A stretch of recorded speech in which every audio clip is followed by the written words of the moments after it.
Good morning, everyone. Good afternoon to most of you. And welcome to another episode of This is Revolution Podcast. My name is Jason Miles. If you haven't done it, if you are new to the channel, please don't forget to hit the like and subscribe button. And because we do have a show, I really want to get right down to it because we're going to have a long talk today about labor unrest in America. I'm sure a lot of you guys have seen there's a strike wave to the point where some people are calling this Striketober. So let me bring in my co-host, my homie, my dog. You guys might have missed him on Thursday, but he's back. He is the man of the Mau Mau Hour, Pascal Robert.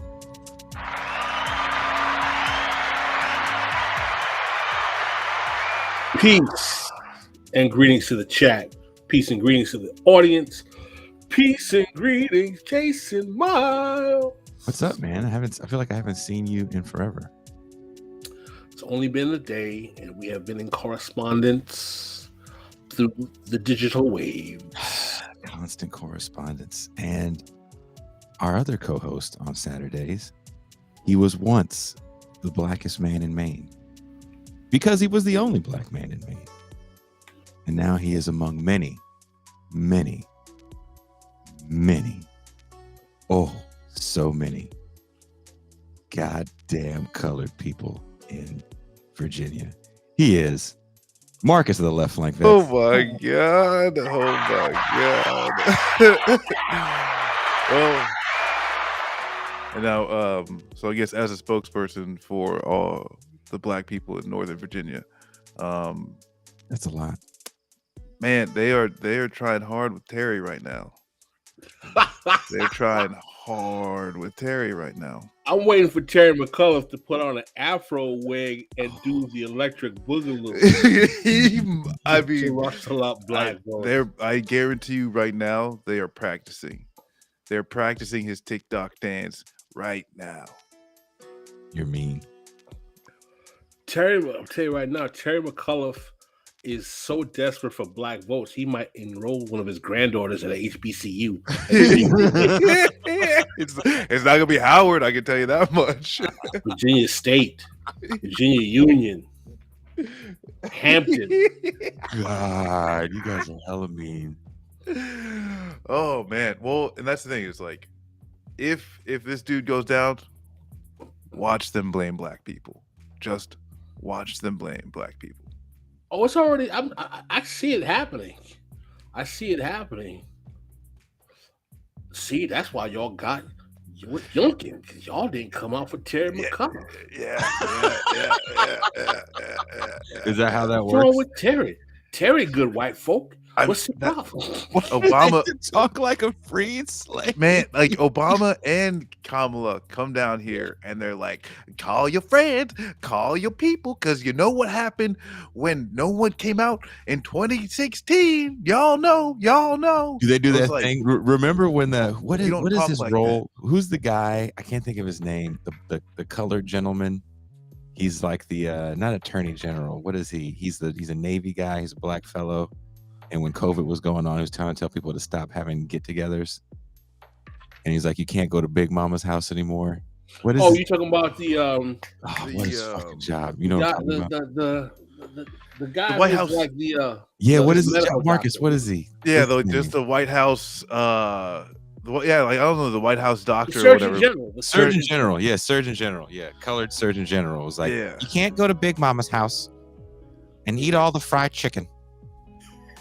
It's amazing, isn't it? I'll tell you, the black political class does not disappoint. I wasn't even mad. I was just in like, their capacity. Oh, did y'all see the article I posted on Twitter of Al Sharpton being interviewed in The Root, talking about Joe Biden better give Kamala Harris better work, better job. Al Sharpton talking about we need to tell Joe Biden to give Kamala a better dossier of work to do. Oh my God. What is that really what needs to be? Wasn't he on the phone when Joe Biden was like, look, Jack, I gave you slick back niggers enough.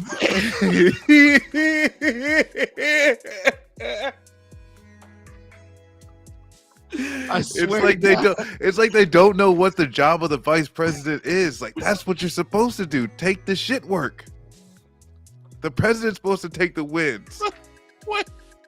Wasn't he on that call though? Just sitting there He taking. was. Joe Biden was just and as most of the members of the civil rights establishment were looking on horrified, Al Sharpton was like, "What's wrong with y'all? Joe Biden is good white folk." Is he protecting them like Sam Jackson and fucking Django? Oh man, Al Sharpton, man, I'm telling you, FBI informant number 7. I'm telling you, this guy, right? Al Sharpton treats the political class like it's Candyland, and it is Django Unchained. Oh man, National Action Network. I remember. I grew up in New York. I remember Al Sharpton when he was wearing Puma suits and weighed 400 pounds. And the irony, he marched more back then. He marched more. I was saying. He was in better physical shape before the gastric bypass. yeah, and the private jet. It's a I don't know. But what was the great scene from Morton Downey Jr. when what's the name of the brother, the old school guy, the black nationalist, was about to beat Al Sharpton? Roy Ennis was about to beat Al Sharpton. Beat the shit out of Al Sharpton. I think our guest is not remember Morton Downey. Let's bring in our guest. He is the co-host of the Antifada podcast. He's also a union carpenter. So we're going to get into the weeds about labor issues today with Sean KB. What's up, everybody? Sean, you'll have to excuse Pascal and I. We're old. I was dying at your little intro there. I love your podcast. I love your stream. I love Left Flank Vets too. It's a real honor to be here. You guys are great. No, well, hey, no, thank you for thank you so much come for on. the kind word. And I don't know if you, because you're a younger cat, so I don't know if you remember Morton Downey Jr. Do you think I'm a younger cat, really? No, and don't take offense to it. Like they're geriatrics on the other side of the street. Oh, right? I'm 41 years old. Okay, I'm 41. I'm still older. He's not that young. He's older than Marcus, though. Man, You're older than Yeah, Marcus. I'm Yeah, it is. I'm older than most. You know Okay, what? so I Sean, mean, for a I'll be white all right. dude, you're Sean, and holding I on to it apologize pretty then, nice. Sean. Thank you. Sean, do you remember Morton Marcus. Downey Jr.? I remember the name. I'm not sure I remember the person. You got to go back and watch some Morton Downey Jr. shit, because that motherfucker was right now. It's so fucking prescient. Morton Downey Jr. Because he would be to the left of people like who would you say Morton Downey was to the left of? Because he was kind of a conservative. I say he would be to the left of maybe Tucker Carlson, but He didn't have a right. There wasn't really winged posture like there is now. The right wing posture wasn't what it is today. So Sure, I want to contextualize. You're originally Please. from New York. You live in New York. Yep. thank you. He had the politics of the prototypical old school white ethnic New York Democrat. Sure. Very well familiar with it. Very well familiar. So you would never call them liberal, but they are Democrats. Have you guys ever seen the show All in the Family? Yes. Of course. Yeah, of course. It's of your era. My family was literally my grandfather was literally Archie Bunker, but my father was the meathead. So I didn't grow up like particular racial grievances for that reason. But if you were like at the grandparents' house for dinner or whatever, it was not a very woke situation. I'm very well familiar with that Your dynamic. grandpa was like, the niggers over here. They always want this stuff. It's bad, man. One of the running jokes on the show we talk about, with me being born and raised in New York City, is my traumatic experiences with the urban white ethnic population growing up in New York, particularly as Jason and Marcus know. I was in high school and college in the 80s during Crown Heights, Howard Beach. Howard Beach, Yusef the Hawkins. Benz. What's my man's name? Yusef The man Hawkins. who Bernard Getz. Oh, Bernard Bernard Getz. Getz. Yeah. The Ed Koch years. The Ed Oh my Koch years in New York. And He wasn't such a good little boy. His mother will say. I remember New York when it was a racial fire cat, in that era. And we were laughing a couple of episodes ago when I was telling Jason and Marcus that, how people nowadays are talking about things that are triggering, all racial experiences they have that are triggering. I said, to this day, the TV show that it's hard for me to watch because listening to the accents on the show is triggering for me because it reminds me of the high school. And they were like, "What show?" I said, "The Sopranos." I said, "I can't." I watched. I said, "The Sopranos literally gives me trauma from my Catholic high school." That in the first Rocky movie as well. Growing up in New York. Oh, shit. Wow. Oof. I mean, I can only imagine. I'm in the building trades, as you mentioned in the. Oh, so you understand? So so you're taking paychecks from mobsters, basically.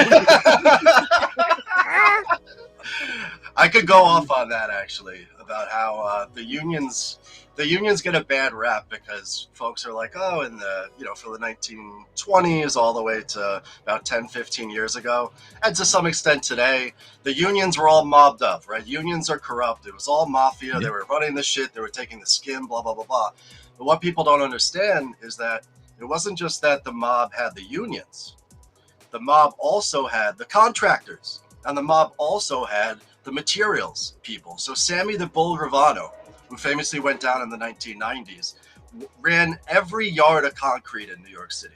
Any yard of concrete that went out of that plant, he took 2% off the top. So when Giuliani comes in and starts busting up the mob somewhat leaves the unions, but it also leaves the contractors and also leaves the material. And that's when non-union comes in. So not to cast any aspersions on my Italian-American comrades, but if you look at a lot of the worst non-union companies, they're all Italian-American because they were only interested in the unions when the mafia could get a skim off of every single piece. It was like an internal economy that they controlled. And now non-union, I also was watching. I sent this to the guys, and I'm sorry, Sean, I didn't send this to you this morning. Maybe you've already seen it. It was a Tom Hartman. I don't know if you guys watch Tom Hartman. He's also a podcaster on the left, I would say.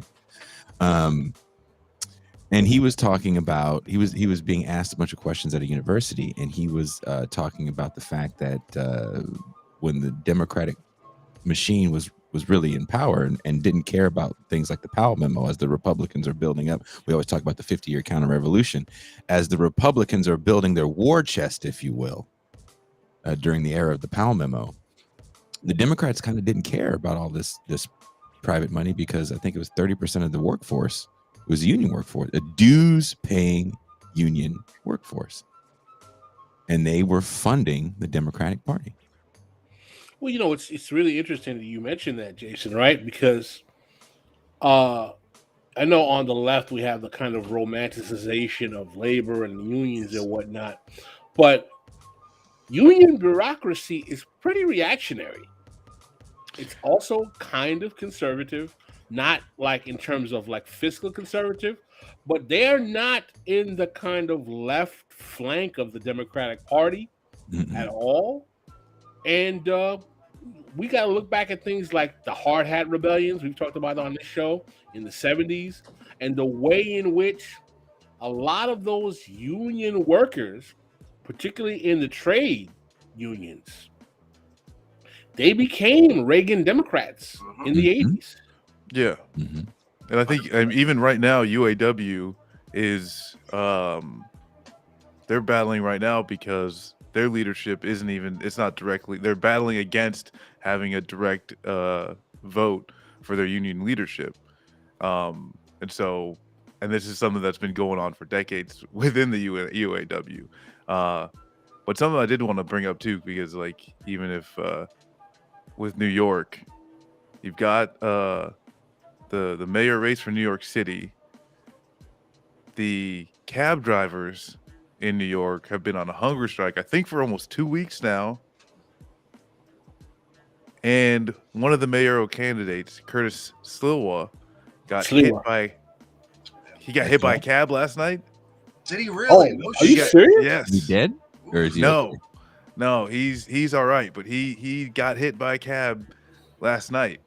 You think that might have been some workers' direct action? I mean, hey, I don't, like, I mean, six or seven suicides there's been in New York. Cab drivers, killing themselves literally on the steps of the Capitol. Yeah. So that's. I think actually there was one last night, and so this is something that like the taxi cab strike has been going on for a while now, and I think even this is issues with the medallions, which, well, those medallions completely became kind of fossils of capitalism with the rise of Uber, with the Uberification of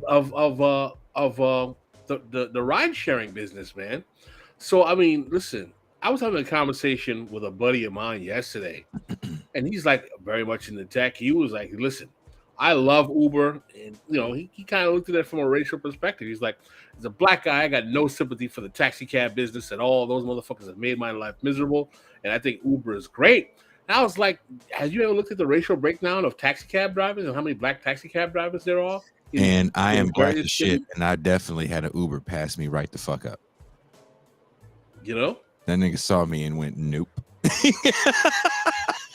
think it was the area I was into. Marcus, they wouldn't pick me up from my place. I was at the studio. They were like, I'm sorry, brother. What, about to run out of gas, he just yells out the window. He's like, I'll take this L. But, I don't want our initial little discourse to make it seem that we don't understand the importance of unions. Unions are very integral and important to organized labor. I mean, Sean here is a member of the union. I come from a union family, so that's not to say that we don't support unions. But the thing is, though, union leadership and union bureaucracy has got to be radicalized, man, because sometimes they support some really, really non-labor friendly politicians and politics and get caught up in some rather corporate type politics that is not really good.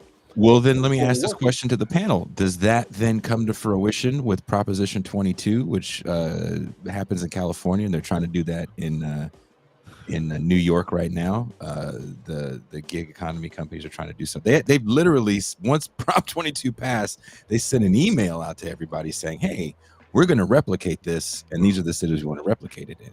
So are we seeing that now even with the gig drivers, where they are also supporting bad policies and bad politicians?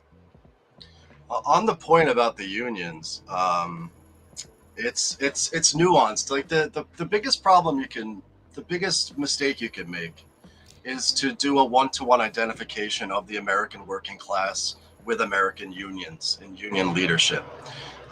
When times are bad, when workers are not mobilized, when capital is on the offensive, which, let's be honest, has been the last 30 or 40 years, you can look to unions and their leaderships as institutions and say, well, this is the best we got, right? They're fighting a rearguard action on behalf of their membership. They might be parochial, they might be short-sighted. They might be in bed with the Democrats. They may sell out their membership. But, what else do we have? We got nothing else. We have to defend the unions that we got. What's fascinating about this moment, and there's a lot of examples of this, is that the working class in this country is no longer quiescent. The working class in this country, for objective and for subjective reasons, is on a bit of a class offensive, as Jason called it, Striketober, or the strike wave that we're happening right now. And a moment like this really, really, really clarifies the role of union leadership, the role of unions as institutions, because everywhere, and I can point to a half a dozen examples everywhere right now in this country, the unions are attempting to constrain the militancy of their workers, to hold back the militancy of their workers, to make sure that the real righteous anger that the American working class has right now, whether they're out on strike or whether it's the 4.6 million workers who quit their job last month alone, people are pissed. And so right now is the moment that you see that unions are, by and large, self-interested institutions, that the leadership, the interests of the leadership and the interests of the rank and file, right, the regular members of the union, are not only not identical, but in opposition with one another. And I'd say even more so that the interests of unions in the United States and the interests of the working class at large, let alone building socialism, but just the material interests of the working class, are completely opposite at this moment in time. So when I see people, touting, rooting for the UAW as a union in this particular last strike wave, or saying we must defend the unions against any sort of criticism, very, very naive, and I would argue a very dangerous view of the situation, and a dangerous view if you have, left politics. Yeah, Sorry, off on a little rant there. No, it's very important, right? Because one of the reasons why it's important is we have to be honest that there is a kind of tortured history of unions in terms of conservative politics dealing with the Democratic Party, also in terms of corruption, also in terms of racism. And I find particularly a lot of black people like, oh, unions are racist, unions are racist. And I said, look, first of all, we got to push back on that, because a lot of people don't know black people are the most unionized ethnic demographic in the United States, particularly black women. That's a fact. As a matter of fact, there's a really great economic analysis that I have here, Black Workers Unions and Inequality, that talks about how, this is from the Center for Economic Policy and Research, that discusses, this is from 2016, that discusses how much unionization and union work is really a kind of bulwark against poverty and complete economic destitution for large segments of Black America, particularly Black women. Does that have any connection to like the propensity for Black people to get in like federal and like government jobs? There's a large propensity of Black people working in public sector unions as well. Hospital workers unions, the home healthcare workers unions, SIEU. There is a long history here of Black and brown folk using union membership as a means of not only a kind of protection against impoverishment and pauperization in this country, but actually a means of economic mobility into the middle class. So let's not forget why Martin Luther King was in Memphis, right? He was supporting the Memphis sanitation workers strike, largely Black workers. The famous line, "I am a man." This isn't just today. It's historically, the union struggle has been part of. It's been racialized for sure. I mean, I don't think that your friends who are suspicious of the unions, I don't think that they're wrong. I think that I could go off on a whole history thing, but one of the reasons why we don't look like Sweden in this country is because all the social democratic gains that were made in the 1930s in this country happened in, not all of them, and many of them happened in the private sector.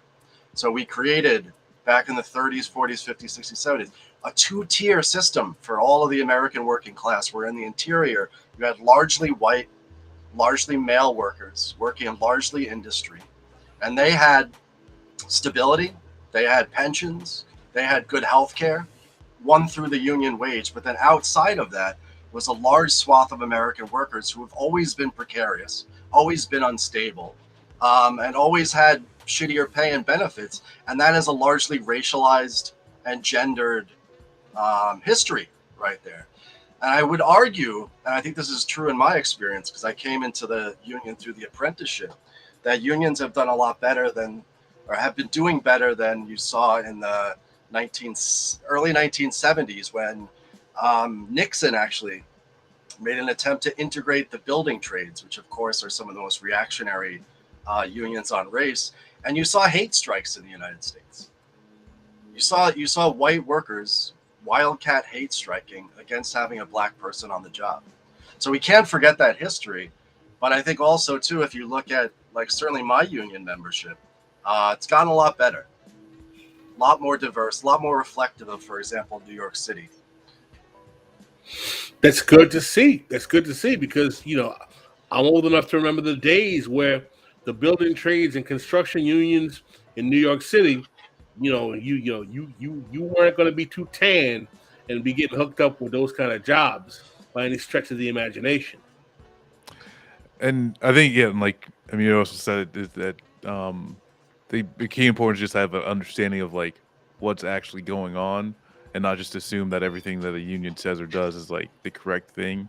But as far as like supporting striking workers, that is something where like you do have that's one of the only ways that there's any type of direct pushback against capital in the United States at this point.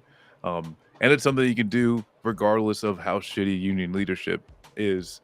And yeah, and it's kind of like even like really great way of just even like understanding where people are at, which is, you know, these people are like usually at the end of a contract. This is something that's like they've known that's probably coming. It's not like necessarily spontaneous, but also too, this is a very like self-serving type of situation where they're literally going for their job protections. The question is, how do you then bring unions to your workforce? Because this is a very small sector of the working class, as we know, you know, as there's in the United States. But like this should hopefully spread unions, you know, which there's like pushes. I think we're probably going to get to like Amazon, but I think very interesting. I think in like upstate New York with a few different Starbucks stores. So there are, I guess, some pushback into some of like the worst sectors of the economy and some of the biggest when you talk about like Amazon and Starbucks as well. Well, let's talk about the current moment, Striketober, as people are calling it. The question that I want to ask is how much of this labor radicalism that we're seeing today is actually driven by the fact that many of these workers, we're seeing disproportionately restaurant, hotel, service industry, and hospital workers. How much of this is driven by the fact that these were the same kind of frontline workers who got decimated by COVID, and these folks are fighting for their lives and saying we don't want to go back to work and literally die on the job for those $7 an hour. And let's also put this into context. I think we're looking at 3% of the U.S. workforce has quit. The majority of that came from the hospitality industry, then retail, then the medical industry. Those were the big resignations, over 4 million people. I think, in answer to your question, I think there are certainly objective factors that we could talk about. Some of those objective factors are the fact that 700,000 Americans have died just out of the workforce because they're no longer alive. An even larger amount of workers have hit the ages of 63, 64, 65 on the cusp of getting Social Security, and they're afraid of getting sick. So they've said, screw it, I'll retire early. I'll spend my savings for a few years so I don't have to go back, get a deadly disease, and die on my last few years on the job. Even more so, people in general have to deal with childcare like they haven't before, with the situation happening with the schools. You have, I think, importantly too, this entire supply chain and logistics breakdown has put a lot of chaos into the economy. And also too, when Biden gets into office, I mean, you see this, we believed in science again. And there was a sense of among the American population that the worst of the pandemic was over. So people start going out and spending money on goods and services, but unemployment was unable to ramp up, in a fast enough time frame. So you have this massive, basically the objective part is a supply and demand issue, a classic, neoclassical economic thing, where there's not enough willing workers to work the jobs that are available at the prices and conditions that capital demands them. So you're starting to see this huge push. You're starting to see workers who have unions are going on strike. Workers who don't have unions are quitting, and they're going somewhere else. They're going to look for other jobs. But the subjective factors, I think Pascal puts his finger on, I think maybe the most important thing, which is that for a year and a half now, if you've been working in hospitality, certainly if you've been working in nursing and medical stuff, if you've been working in production, if you've been working in a meatpacking plant, if you've been working as a trucker, if you've been moving the goods around, hundreds of millions of Americans have been told that they're essential workers. Remember, when the pandemic first hits and we have our first lockdowns under Trump, all of a sudden millions of workers didn't show up for work because they didn't want to die. We didn't know a lot about COVID-19. There were the absentee rate at work went up like 20%, 30%. So this big giant push to call these people essential workers was in order to get them, use propaganda to get them back into the workplace and create value for capital, to do the things that we need to do to reproduce society. For a brief moment in time, for a few months, they had hazard pay. You guys remember COVID pay? Do you remember that? A bunch of companies did COVID pay. They basically bribed people to do the dangerous thing and go back into the workplace. Now, after all that, eventually the pandemic pay goes away, and essential workers just becomes basically like a fuck you to the American working class, especially the people who don't have white collar office jobs and go work at home from Zoom, but the people on the front line of this. So the amount of anger, I believe, that has been built up over the last year and a half is palpable. And it's the subjective factor to what we're talking about here. The subjective factor is the American working class on the front lines is fucking pissed. And they're not going to put up with the shit that they put up 2 years ago or 10 years ago. After 3, 4, 5 decades of full frontal capitalist attack on the working class in this country, workers are fucking pissed off. And they're ready to fight and they're willing to fight. And I tell you, it's a beautiful thing to see. Well, let me ask you, let's stay there. We say it's a beautiful thing to see, right? Is it a beautiful thing to see if there is no actual political organizing mechanism to rally all of these rebellious workers around a politics, a worldview, and an actual ideological stance as workers relative to capital that will make this process most effective? What I'm getting at with you, Sean, is that what does it mean to have this unprecedented labor rebelliousness when you have a so-called left that's supposed to be caring about labor that is functionally disconnected from the reality of the majority of working class people who are dealing with these problems? And many of these workers, frankly, because of their anger at the vaccine mandates, are supporting Trumpism as a way of fighting what they see as a threat to their physical well-being and livelihood from the Biden administration.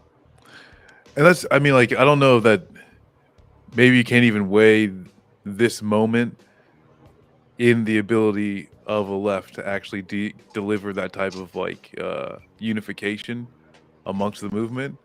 But I find that this happens to be basically an ample introduction to these budding left organizations with labor, because regardless of what we want labor to be, regardless of what we want left institutions and organizations that we want to be. We've got what we've got. But is there a childlike, and this question goes to the panel as well, is there a childlike love affair, especially on the coasts? And I say childlike as a pejorative with the idea of labor unions and labor struggles, mainly because there's large sections of the country that are vehemently anti-union. And these are also the jobs where people literally can go from being dirt poor to middle to upper class. And I take oil field work, where I spent some time in Louisiana and Texas, and I forget where else they drill. I wouldn't necessarily say California, because I think the culture here is very different than what you see in the South. Anyway, you're talking about walking in the door making $30,000, $40,000 a year, possibly no college or definitely no college degree, possibly no high school diploma. And I worked with several guys that were making six figures that were functionally illiterate. So how do you go try to unionize that industry and tell them that you have their best interests at heart when they've seen their industry go from a job where people really did die? It was very common that cats died. Now, not so much. Maybe you get some oil spills, but hey. I think I'm actually relatively optimistic still, despite the hard question, right? Of like, what's the association, if any, between the so-called left in this country and this newly militant working class? Because I think that there's been a missing ingredient in the left for decades now, such as it exists, and that is working class militancy, right? It's not that the left didn't do a good enough job of talking about its values or creating like strong cadre or distinguishing itself from the Democratic Party or whatever. I think that's been done pretty well within the small percentage of people on the so-called left, on the socialist left. I think those distinctions have been done pretty decently. The missing link in all of this has been a militant working class. Everybody wants to do a general strike. How often on twitter.com do you see hashtag general strike? Young kids, good-hearted kids who are just getting into like leftist theory or whatever. They're like, if we hashtag general strike enough, the workers will come. Well, they didn't come. We know that. They tried it during Occupy too. The workers didn't come because of this fundamental disconnect. Yeah. Everyone's asking, where are the workers? Where are the workers? The workers are doing other shit and they're living their lives. But in a moment like this, all of a sudden this missing link arrives, which is really the only way that anything approximating socialism could actually happen, which is worker self-organization and worker self-activity. And that is the key. And so then the question is, how do we jettison all these shitty left ideas and shitty concepts of how you relate to the working class? How do we jettison that? And how do we enter into an already extant militant working class movement? And on the political front, on the institutional front, I'll have you guys know that in several of these strikes, you have seen the formation of essentially workers' councils of sorts, not revolutionary ones, but you've seen independent rank and file workers coming together. There's a reason why these strike authorizations went through with like 95, 99%, right? It's because you have a militant rank and file who's pushing back not just against capital, but also against their union. And that right there is the nucleus for something we haven't seen in this country forever. And if the left wants to go in, it wants to ignore that and wants to talk about whatever the fuck, cancel culture or whatever, they could do that, but you're never going to survive as long as you see the left as bringing socialism to the masses. You see the left as bringing the good word, the gospel of socialism down to the benighted masses, to the benighted workers. If we're constantly viewing things that way and not actually flipping that on its head and saying, now that workers are militant, it's that militancy that inspires us to change our ideas and change what we do. We're never going to get anywhere. There's never going to be this reconnection, which hasn't existed since the 1970s, a reconnection between the left and the working class. And the working Well, let me ask this super chat question right here, and this also is going to go out to the panel. So there's 2 super chat questions. So we must really, Sean, you might have to come back. Okay. You are a lucky white guy. I'm having a great time. I would love We to. may replay Kuba. I hope you're watching this because Sean is. Oh man, Are you Irish, Sean? I'm part Irish. How could you tell?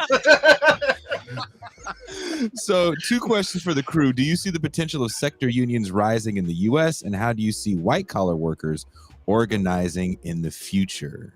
Ooh. Sector unions, I believe they're talking about sectoral bargaining, like similar to how they do in Germany and other European. Is that what you guys understand? I'm not familiar with the terminology. I'm wondering if they mean private sector. Potential of private sector unions rising in the United States. Well, I mean, most of the unionization that you've seen and most of what remains of unions are in the public sector.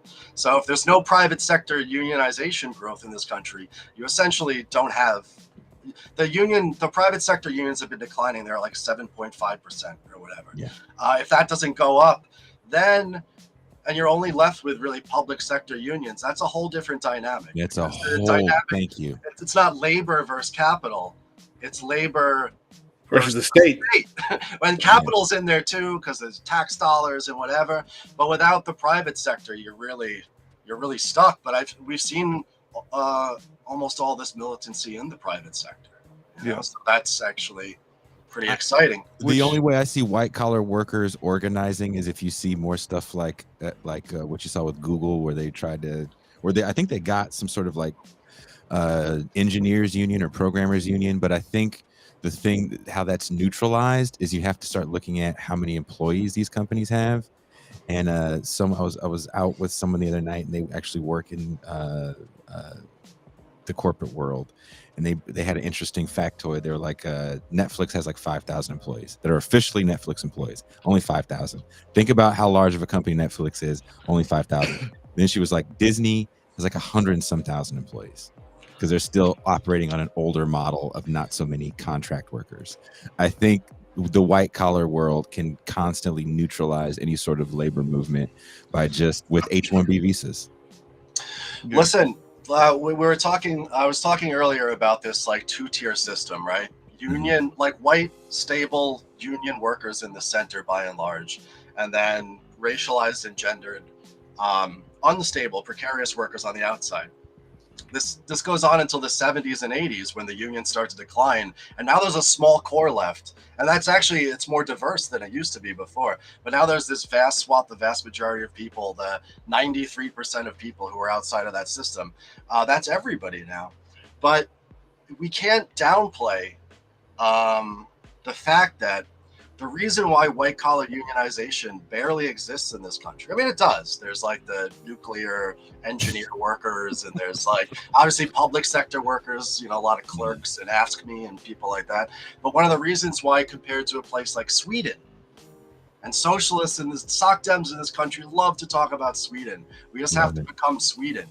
That's because when the labor laws were written, when the Wagner Act comes out in 1935, and then later when Taft-Hartley, or as labor has called it, the slave labor bill, came out in 1947, one of the tools, one of the tactics, one of the strategies that capital and the state used to make sure we didn't become like Sweden was that it made not just a separation between historically black and brown industries, like as everybody knows famously, farm workers and domestic workers are left out of the New Deal completely on purpose. No Social Security. To appease the Dixiecrats, of course, the Southern racist Democrats. What people don't talk about as much is that supervisory workers, right? White collar workers, by and large, or people who can be classed as white collar workers, were also separated from that. So one of the differences between a Swedish social democracy and an American shithole is that if you go over to Scandinavia, 90% of the white collar workers are also in unions.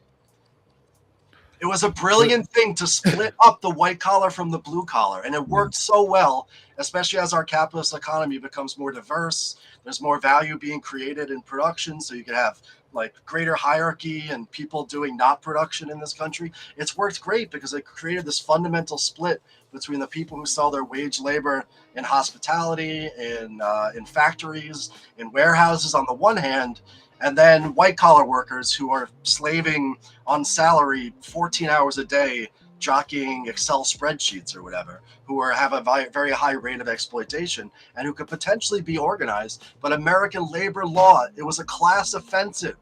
The New Deal was not a victory for the working class. It was a class offensive by the capitalist class and the state to create exactly these separations between workers that we see existing today. I like that radical interpretation of the New Deal. There's a lot of people on the internet left, Sean, that are going to want to come to your Brooklyn apartment and beat the shit out of you with some FDR and Eugene Debs literature. Don't bring Debs into this. Debs is a pure-hearted soul. Don't worry. He's good. He wasn't all that great. Well, you can educate me on that. I'm not a big Debsian. I think he got better over time. He got better over time. He started off. Look, we are allowed to mature and change our positions, and we are allowed to say we are wrong. So take that, internet. I've been wrong, and I'll be wrong again, and all y'all can dig. Anyway, the wonderful Francis Madsen. Francis is kind of like the sixth any commonalities between or interconnectedness with Deere, Kellogg, Met Warrior Strikes, especially Southern Resurgence, perhaps. You're supposed to read it out loud so we can all understand, not to yourself.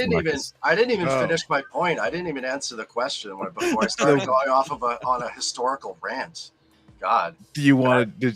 Did we put this on pause? All right, go ahead. I'll try again. Okay. So the point of that, right, is that everything in this country militates against white collar workers being able to unionize and fight for themselves. Not just in this instance, but in all instances, the only way white collar workers are going to win, and the only way that blue collar workers are going to win, is by doing something that may break the terms of service of this platform. But let's put this delicately: they're going to have to go beyond labor law. They're going to have to act as though their solidarity was legal, and certainly start to show that their solidarity is powerful. Because within the bounds of American labor law, you can't win. This is one of the structural constraints that people are. Oh, why have unions got? One of the structural constraints is American labor law. But remember, there's no, what is it? How does the term go? There's no illegal strike. There's only unsuccessful ones.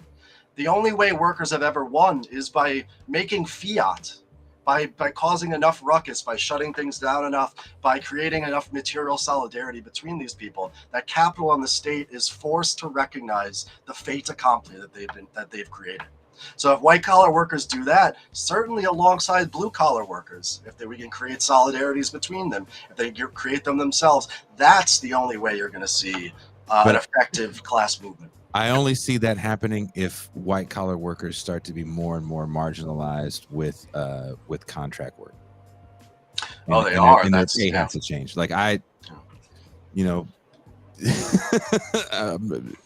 very close with people in the white collar world, and it's hard to get them to see outside of that PMC bubble, because the pay is good, pretty much all your needs are met, and you don't understand that they've created now your home is a work pod that you can't even write off.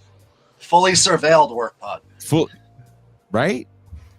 So I think there's it's even beyond capitalist realism, and it ends up feeling like a cyberpunk novel sometimes when you see people that get to work from home. Because now it's like, well, yeah, I don't have to commute, and there's definitely positives, especially if you're a woman in that environment with a child, because now you don't have to fight as much to get kids to and from childcare, especially if it's just you. But the downside is you're literally married to that job now. It's like, bitch, I know you're at home. Your home is your workplace. 24/7 you're working, and I'm not giving you a raise for shit. Well, raised I for think what? if we can ask, like, what is the capacity of Striketober? Mhm. You know, I think very much like it would be incredible if it went beyond just giving an introduction of labor to the newly formalized left, that has come, as like taking the fact that, DSA has gone from what 10,000 to like 90,000 members, you know, PSL, while small but growing, you got, yeah. At this point, this is an example, or at least an opportunity, for there to be a real introduction and the capacity for people to unionize in their workspaces. Which, like Sean was, like you were pointing out, was like people may be like, oh yeah, now I see all this, I'm going to unionize my workspace, and then say, Yes. oh shit, I'm not allowed to. Well, this is Right. fucked up.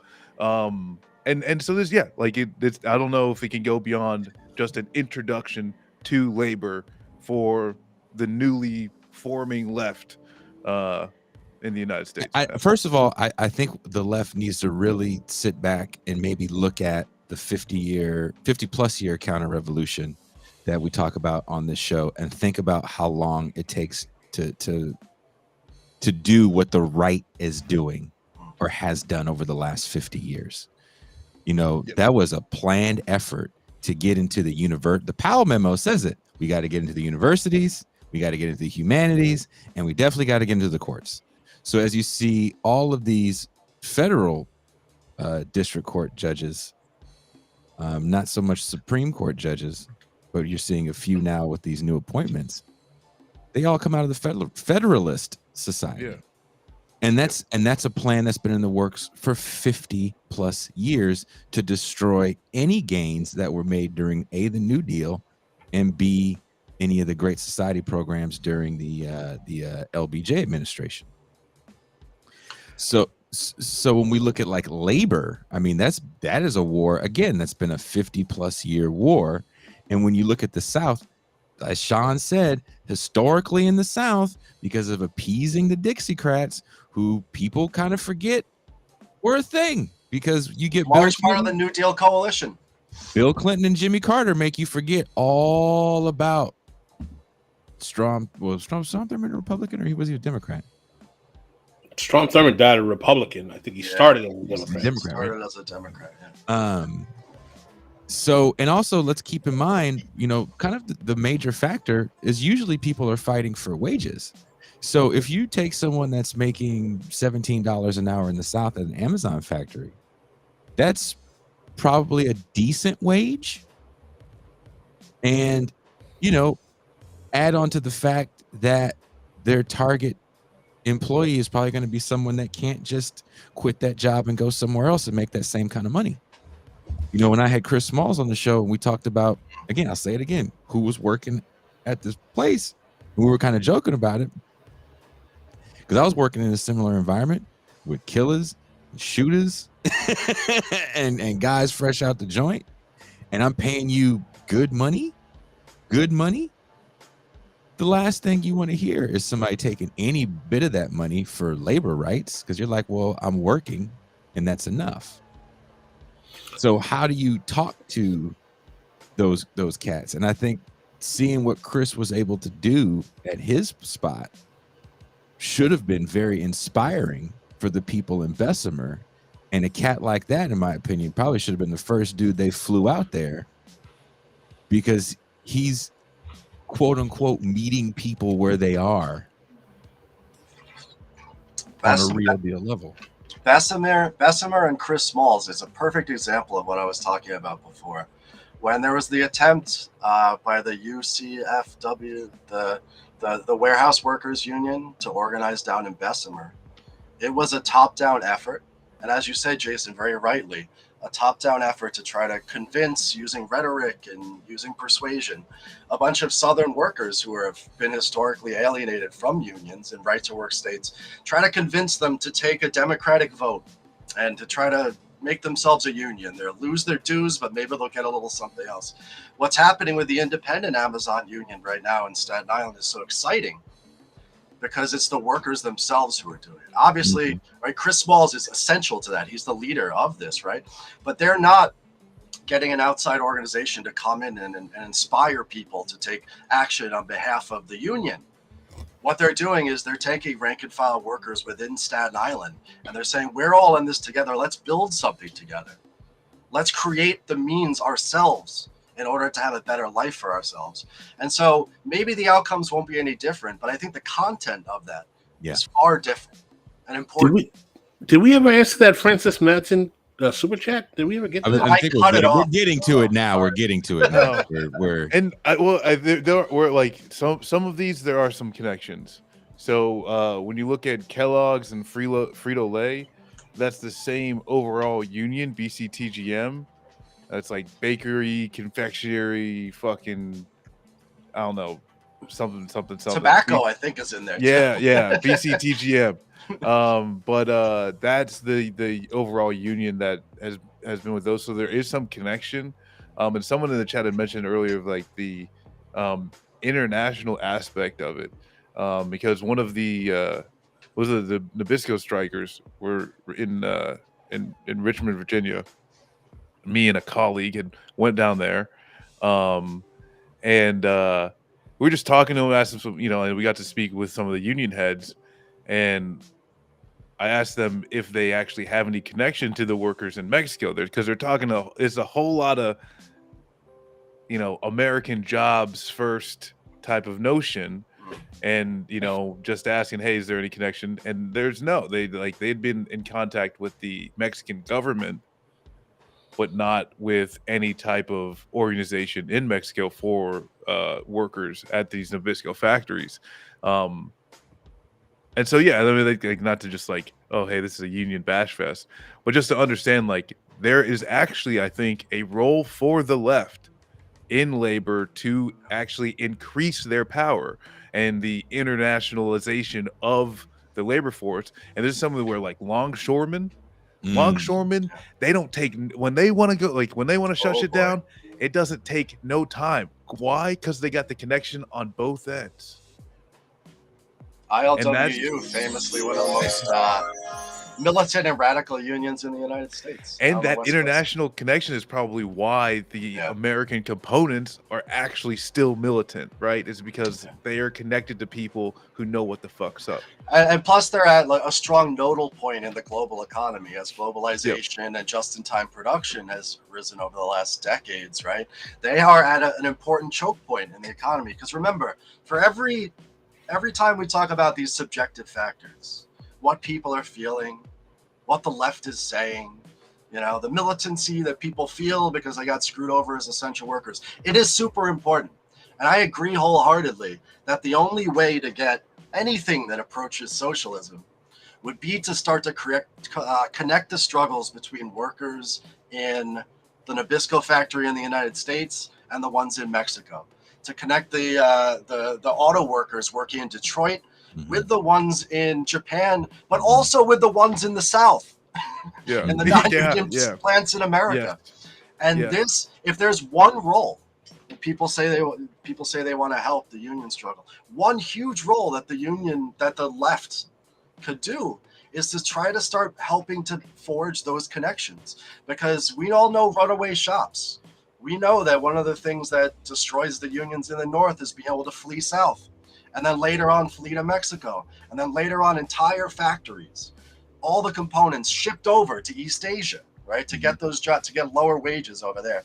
As long as this process continues, as long as capital can continue to flee like this, you'll never have the stability that people want in their lives, and you'll never be able to create a socialist power adequate to the globalized nature of global capitalism. Never. Yeah, but Sean, the question I want to have, and I'm not trying to be the Debbie Downer bearer of bad news. Black pill me, bro. Black pill. But that's his nickname in the streets, by the way. I don't think it's an accident that the falling power of the working class in the labor movement and on the left starts in the end of the New Deal civil rights era. Why? Because the new left of that era was highly saturated with college professional type kids, unlike the left of the 30s and 40s that were really working class. And the class makeup of this purported left that we have today not only replicates the educational pedigree of the new left that we had in the 60s, but we don't have a militant Black liberation movement like we had in the 60s today at all. So True. not only is today Or an left, anti-imperialist movement. or Like an anti-imperialist one. So not only is today left of the same class pedigree, educated, more university faculty lounge, it's much more white. And frankly, because of its sock dem democratic socialist Eugene Debs fetishizing nature, very hostile to understanding how race and Black identity function in capitalism to disproportionately render Black people to the reserve army of labor, but yet instead want to lecture Black and brown people about identity politics. Ooh. You said it. I could not agree more wholeheartedly, and I should have remembered before I came on this show that you guys have really good analysis of this shit. And that's why when the earlier questions came in about like what can the left do, or like how does the left relate to this? I mean, this is my black pill moment. We're not. We're not. For exactly those demographic, educational, and racialized reasons that you're talking about. The left. It doesn't really matter at this point in time until it starts connecting with the people actually struggling on the ground. That's why when people talk about the left this and the left that, I'm not particularly interested in that because I've given up for the dynamics that you're talking about. I've given up on the left using populism or using identity in order to forge some collective subject, like out of whole cloth out of the American working class. It doesn't work. It's not working. It hasn't worked. You're right. Things are more dire than they were in the 60s and 70s for sure. And the new left was very dire in and of itself. Well, let's bring it. But the objective conditions, I think. I keep going back to, I'm such a Marxist sometimes, but I keep going back to the objective conditions because in order, there's no guarantee that this is going to work. In fact, it probably won't work. But the only hope that we have is that because of all the promises and all the freedoms and liberties and rights that American workers presume to have, which has been by and large the right to consume, the right to buy a home, and the right to like keep people off your lawn, as long as those rights, freedom and whatnot, like in order to live the American dream, you're going to have to start fighting for it now. And the only way to start fighting for it is to fight collectively. And capitalism has been in a 13-year crisis. In fact, it's been in a crisis since the 1970s. So the idea that capital can bring a better life to the majority of people in this country is completely absurd. It's never going to happen. The only way to do that is for working class people to take that for themselves and ultimately, dare I say, abolish capitalism. It's a tall order, but it's late in the day. No, let's go down this. Let's go down this rabbit hole, right? And I like to use pop culture because that's something that everyone can relate to. People have all seen the movie. A lot of people like sports.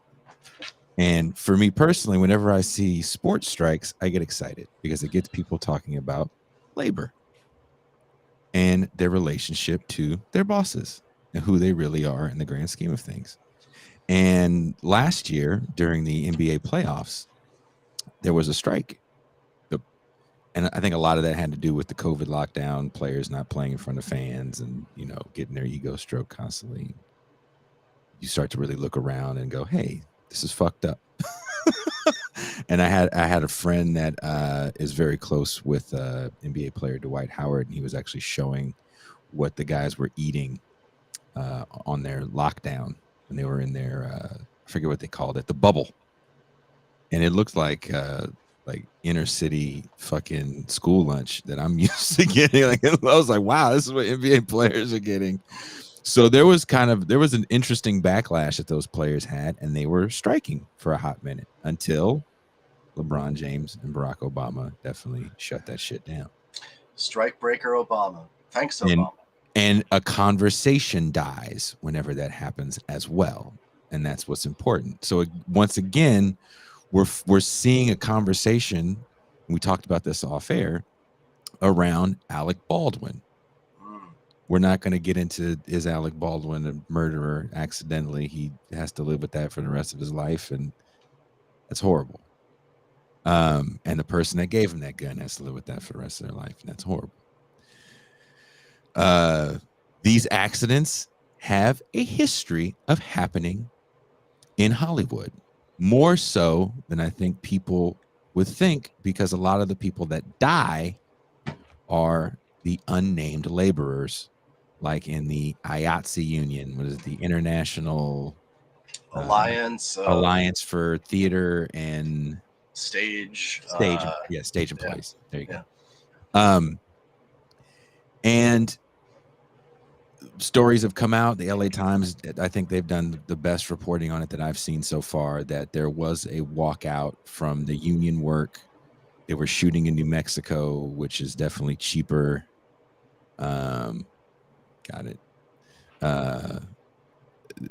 Which is cheaper than shooting in Hollywood, and it was easier for them to get scabs in that were non-union. But a bigger factor I see in this labor struggle that I'm hoping becomes a larger conversation is the fact that now we're seeing companies like Amazon and Disney get into the content production business. And they're not just making 1 or 2, 3 or 4 or 5 tentpole movies a year. That model is done, much like the garment industry no longer has seasons. Seasons are done because we have fast fashion. And what does fast fashion do? It means I need more clothes because every day, every week is a new season, i.e. H&M and stores of that ilk. So you produce more, you stress your supply chains more, and that's why you have factories falling down, exposed wires, tens of thousands of people dying in places like Bangladesh, also destroying the drinking water in places like Bangladesh and other parts of India. So we're seeing something very similar with Hollywood. So these multinational corporations are coming in and they're like, look, we can buy up all the IPs for shows to shit out, but people are consuming shows in a night, seasons in an evening or two. So we need to produce as much as possible. So now the workload is on. It's interesting that no one is talking about not just monopoly power, because the movie industry historically has been a monopoly, but financial monopoly power. When I say that, I mean people that come from the finance world that are now CEOs, because these companies aren't run like, you know, the movies of the 90s. These are financial CEOs that are strictly looking at numbers. There's no more people. It's just numbers. My fear is that what we're seeing right now with the Alec Baldwin mistake is going to be extremely commonplace. Maybe so to the point where you're not going to see any more real handling of guns, and everything is just going to be CGI or added later. Which the gun thing doesn't make any fucking sense to me as someone who's shot a whole lot of fucking guns. Like this whole like the idea that's like, well, the thing I don't like is like a prop gun is just like everything from a wooden gun painted like, you know, like a wooden gun they're usually real to guns, a real gun, you know what I'm saying? You know, so used as a prop. Yeah, I think that would be completely fine if there wasn't any projectile fucking ammo on a Hollywood set, because at the end of the day, well, like, that look, just a blank, it's not gonna, you know. William Friedkin, the director, shot a gun behind Ellen Burstyn's head to get a reaction out of her, a live round. When this is where, yeah, like where I don't know, because at the end of the day, it's like if the consumer isn't willing to watch non-union made fucking content that's just gonna come to a click, you know, But you wouldn't know if it was union or non-union. Tyler Yeah, that's Perry, what I'm saying. I was Tyler like, I Perry think opened up. there's Look, Tyler Perry opened up this big ass colored studio in Chocolate City, and Yeah. everybody wanted to call him the greatest Negro of all time because he had this Negro studio. But it was the first thing it was non-union. I say without that, then this is gonna keep yeah, will keep happening. Accidents will keep happening. You'll see, like, I mean, sets built, like falling apart, all types of shit until, workers across the board say no more. My take on this is that the movie industry is like, it faces the same imperatives that any capitalist industry faces, right? And capital's obviously there to make profit. The big studios are making millions upon billions of dollars every year. But you also have in movies, similar to what you've seen in like universities, a kind of older like craft tradition of making art that has existed for, in movies 100 years, but in like the arts for hundreds of years, where there was a certain like kind of craft autonomy that the workers on stage and movies had. They knew enough and they knew their jobs well enough, and it was enough of an art form that they were able to have a decent amount of power to dictate the terms of their employment and sometimes the wage against the constant and always attempts of capital in order to like subvert workers' power down to the smallest level. But I think it's really the concentration and the combination within the movie industry and the declining profits that you've seen too, as streaming now has like changed the entire world, that leads to a situation on movie sets, very similar to in a factory. Right, when the boss needs more profits, needs more content, when the Volkswagen factory needs to produce more hashtag content, they make the assembly line go faster, and it becomes more dangerous, obviously, more of a threat. And so I don't think that the movie industry is any different from that now, because a lot of these sort of craft sensibilities and workers' power have been broken down to the point where you can replace people easily. You got to push out a whole bunch of content, which means you got to work 18-hour days, which means like you can't afford, you don't want to buy the close hotel rooms. You're going to buy the one in Santa Fe because your margins are so low. You got to save as much money as you can. It's crazy to think about, because I was watching, there's a great little series on Amazon, or Shudder, which I'm sure Amazon owns. And it's called Cursed Films. I don't know if you're a horror movie guy. I see the Clockwork Orange behind you. I'm assuming you're probably a horror movie guy. I'm a bit of a horror movie guy. So Twilight Zone, the movie, is known for having a scene, the scene that's in the movie, where the great actor Vic Morrow and two non-union young children are decapitated by a helicopter. In this vignette, it's the Twilight Zone, the movie, for those that don't know, is an anthology movie, much like the TV show. It came out about 1982. It was a Steven Spielberg venture. He was, I believe, the producer on it. And in this one vignette, John Landis wanted to show there was this very racist man that's talking about how Negroes and brown people are stealing his job and ruining the country. So as he leaves the bar where he's complaining, he gets put in all these situations that he's complaining about. He gets put in Nazi Germany. He gets put maybe in the Jim Crow South, I believe. And then it ends where he gets put in Vietnam as a Vietnamese, as a Viet Cong. And as he's in the Vietnam situation, they had built a set in California where there was a little river, so it looked like a swamp. And in this documentary, they actually have the set builder and actually a man that wrote a book about the Hollywood industry, who I'm actually trying to get on the show, and their abuse of certain labor practices, and how, as Sean was putting it before, capitalism just does this, right? It becomes a factory. So John Landis was one of these directors that got a green light to kind of do whatever he wanted to do. And there was a few of them, and they definitely pushed all these limits. And we look at these directors that push these limits as great artists that get the most out of the actor. And so as the person that built the set is told to move a hut that he builds to make it look like the jungle in Vietnam, he sees a big C4 explosive on the floor that's not supposed to be there. And he's like, what the fuck is this? And Landis is like, no, I got this idea. It's not just going to be one big explosion. It's going to be a massive explosion. And we have this helicopter that's going to fly by Now it's a little bit of lake, and then there's a massive like a canyon that it's in. So there's always wind is a factor with helicopters. For those that don't know about helicopters and wind, working in the Gulf of Mexico, you got to ride. Marcus, I'm sure you've been in your shared choppers. You got to understand wind when you're in a helicopter. So they test the shot out, and the You don't helicopter have got to rocked. understand it. You have to fly one. You have to understand it.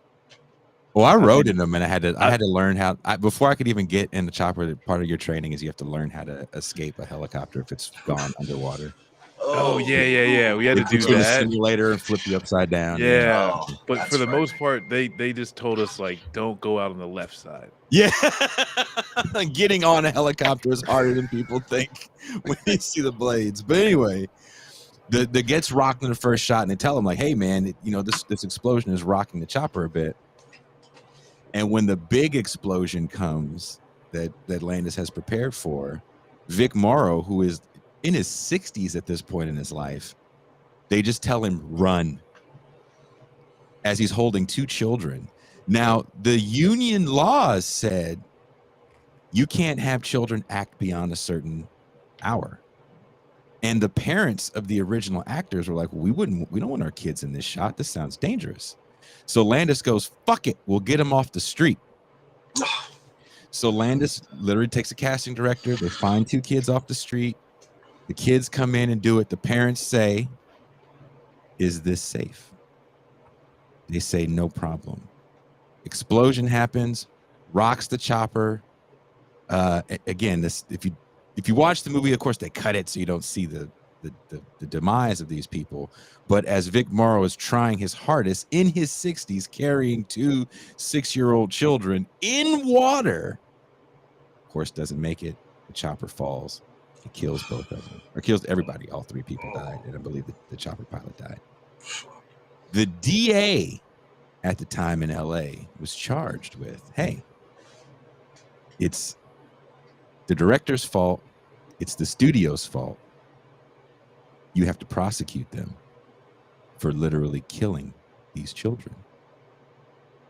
And the DA couldn't do it. Because ultimately you're putting Hollywood on trial. And if you think for 1 second, and this wasn't independent movie Hollywood, which would have been crushed, no problem. This is Steven Spielberg, big time Hollywood on trial for, I say, the murder of the actor Vic Morrow and those two little kids. Nothing happened. 2 years later, John Landis goes on to direct Thriller. And his shit, I think he did Ghostbusters, if I'm not mistaken. Or he had a hand in it somewhere. I mean, Yeah, I mean, this is like when, before the show we were talking about like how, was it Charlie Sheen? What about him? Or was his dad?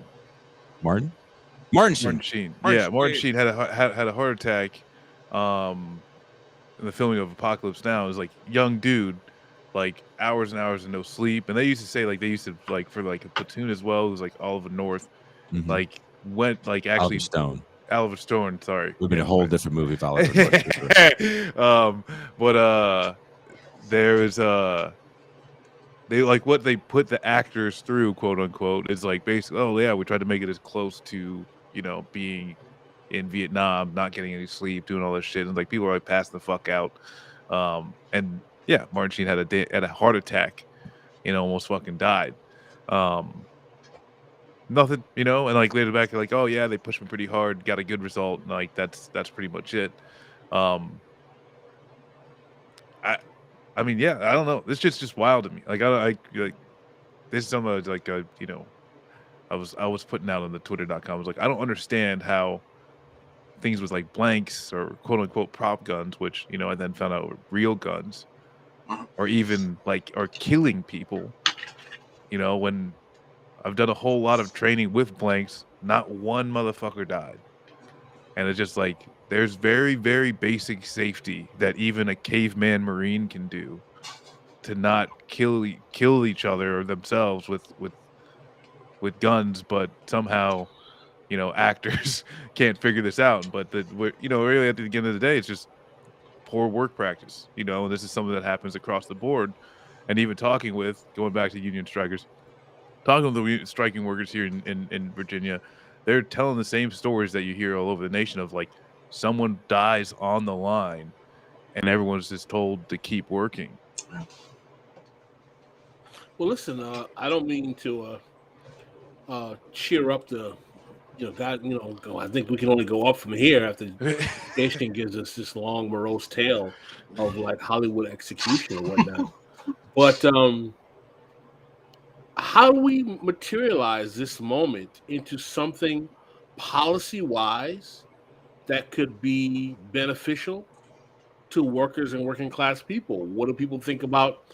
Can we use this to organize around the PRO Act?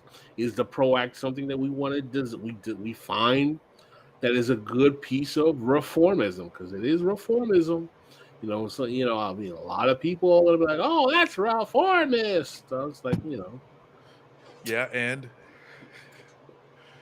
the last I was saying this when the pandemic happened that what you're going to see is a legitimation crisis of the state and also of the parties, which on top of all this Trump into Biden stuff has been really true, is that both political parties have been delegitimized certainly for the swath of like half the people who barely ever vote, but even among their own base, among union members. So this is an opening right now in order to propose something else. I think running back to the Democrats is a mistake. I think the Democrats will only ever suck the sort of interesting things we're seeing on the ground into their Ouroboros of pain and sorrow.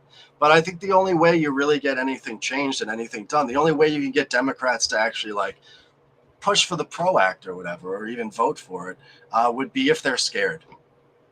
If they're scared. You can't cajole them. You can't say, "Oh, please, we're going to send enough letters to your office." That it's when they feel like they have to put the brakes on something scarier than what they actually have to put in. And so again, this workers' militancy, I think, connects with that. I don't have any personal policy proposals, but I think that if you want to see real advances policy-wise for the working class needs to make itself scary again.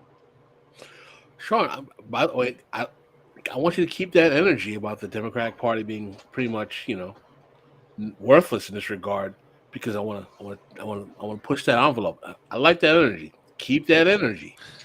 Are you saying that your opinion that the particularly Democratic Socialist strategy of entryism and electoralism by creating a left flank of the Democratic Party with progressive candidates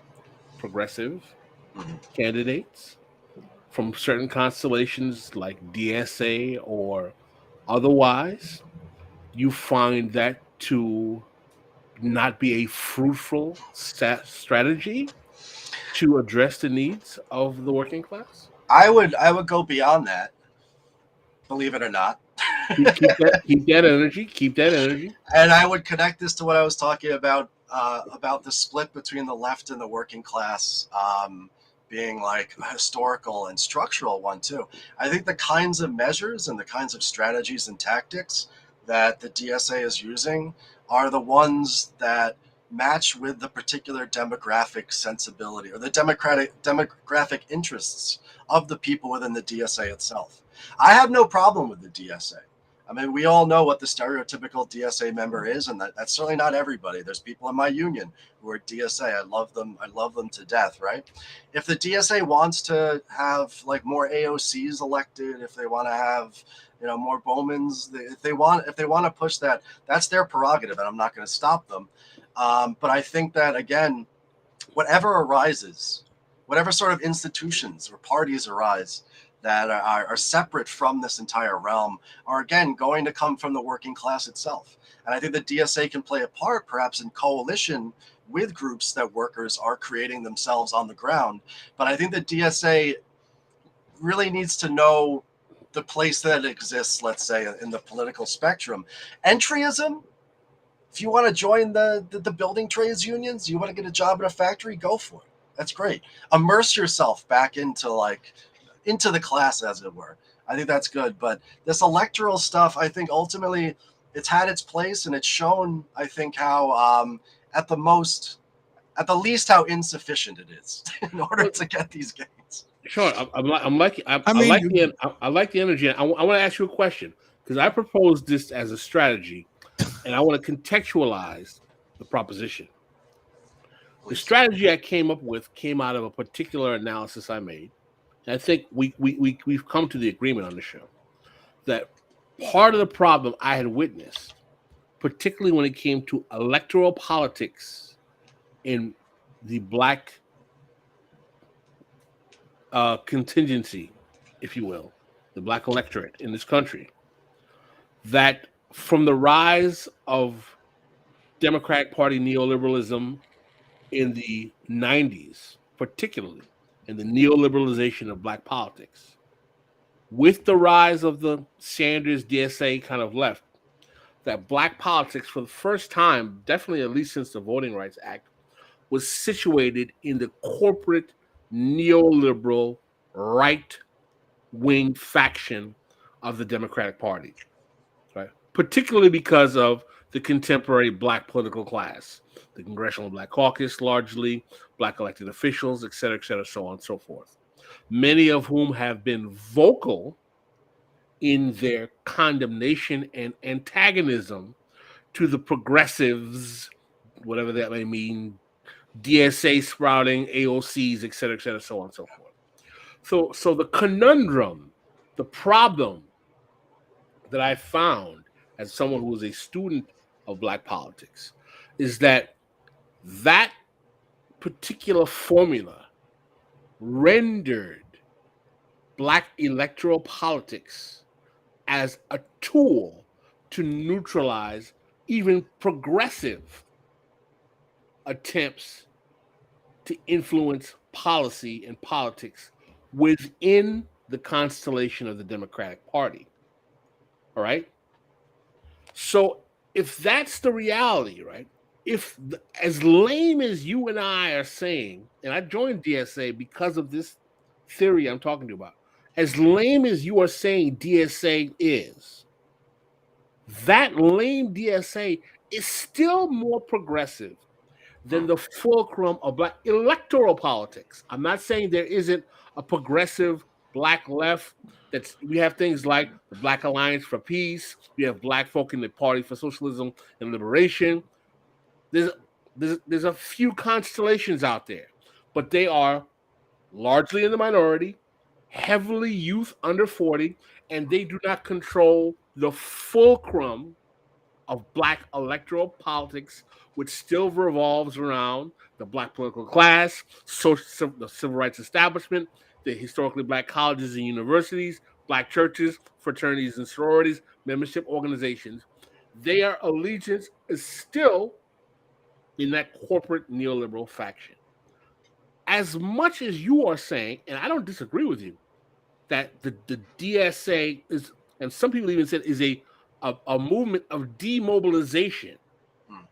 If we realize that historically we can't even have an effective left without Black political participation, because as we've seen in the last two election cycles, Black politics will be used to neutralize left political participation. How can we then discard, as lame as DSA is, as a stepping stone of radicalization for Black electoral politics if the conundrum is that Black electoral politics is to the right of something that we already see as so lame? Sure. I mean, that's a great question, and I would argue that the goal is not to discard. I think the goal is to imagine a sort of division of labor, if you will.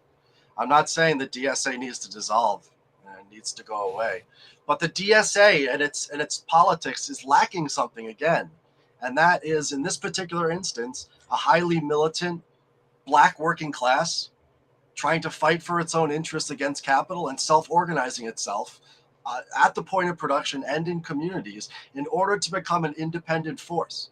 The DSA's politics would get a lot better if all of a sudden They could unite themselves, go into a coalition with a true working class movement.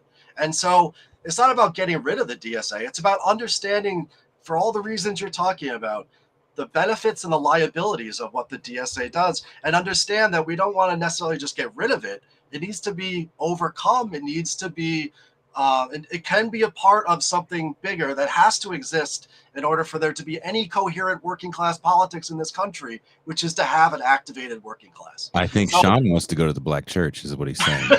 Well, He's saying he wants to go. What Sean is, Pascal, do you understand what he's saying? What he's trying to say is, take me to the black church. The blacker, the better. Because Sean, my strategy is that what we needed to do would to have black people who were politically active infiltrate the DSA in large numbers. And I think a better suggestion is forget the black people who are already wedded to the black political class. What about black union workers, black working class folk? Large percentages of them don't vote, and they're not attached to the Democrats at all. Those people don't not have politics. They're not situated within that structure. Listen, I'm gonna put out something controversial. Jason's gonna be like, cancel Pascal. Hear me out. Okay. As problematic as we may agree or think that the ADOS movement and these FBA, foundational Black Americans, American descendants of slaves, some people think they are reactionary, anti-immigrant, one-issue movements. Would it not be prudent, and they have a large popularity amongst working class Black people, to suggest a means of radicalization and improving their materialist politics, to suggest to them, maybe you guys should think about joining DSA. If you want to make your reparations pitch, do it within an organization like that. At least you'll be talking to people. But look, Pascal, do you end up with the Uhuru Collective within DSA? Oh, I mean, and this is where I think, instead of going by necessarily like these huge organizations, just really the idea is that like people actually need to just get involved with some sort of revolutionary behavior within their communities. And when I say revolutionary, right, like the real deal, that like we're talking about, are you taking steps to change our society into something that actually makes some sense, right? And not necessarily are you training with your AR at the range. You know? Do you guys know what the coalition is in New York City? The coalition? The coalition. Pascal, have you heard of it, Marcus? No. Oh my God, you guys are in for a treat. This is Is like it better than Uhuru? It's part. I don't know how different it is. Somewhat. So here's the deal. In the 1970s and the 1980s, in the building trades, on construction sites around New York City, it's a specifically New York City thing, Black workers were being structurally excluded from the unions, like we were talking about before, right? From the building trade union. So Black workers in the outside of the unions, and like in the communities that things were being built, self-organized something called the coalition. So the coalition would go, and let's say a bunch of white construction workers working for a white capitalist and a white union were building the new housing projects, down in Lefferts Gardens or something like that. The coalition would show up, and they'd show up every day. And the coalition got large enough that they could shut shit down. They got to the point where when Black workers got into the unions, they could then give a percentage to the coalition, which would then go organize more workers. And it was like this institution essentially that forced the unions and the contractors to take Black workers in on the job. Militant, self-organized, self-activity, explicitly to integrate the unions, because there was no other way to do it. The law wasn't going to do it, and the racist union leadership wasn't going to do it. So the coalition would force themselves onto the job, and by and large, they fucking won. The coalition, decades later, is still around. I was on a job on Staten Island. I was building a hotel on Staten Island a few years ago, and the coalition shut the job down until they put a Black security guard on the job.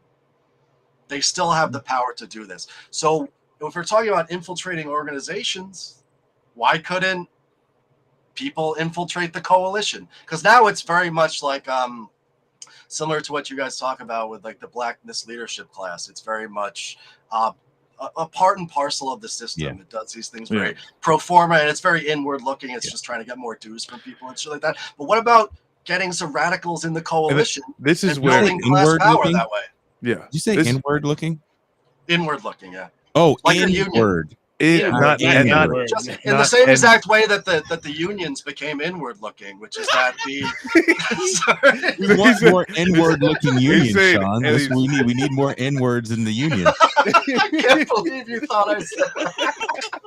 I mean, listen, Sean. Oh, cancel. Talk about cancel. Yes, it's done. You're out. Oh shit! It's a more N-word looking union. There's gold chains everywhere. Their pants are around their ass, but you know what? They're organized. They're building shit. They're taking care of their families. Oh my god! Oh my god! I'm not gonna comment anymore. I feel like I've said enough on that.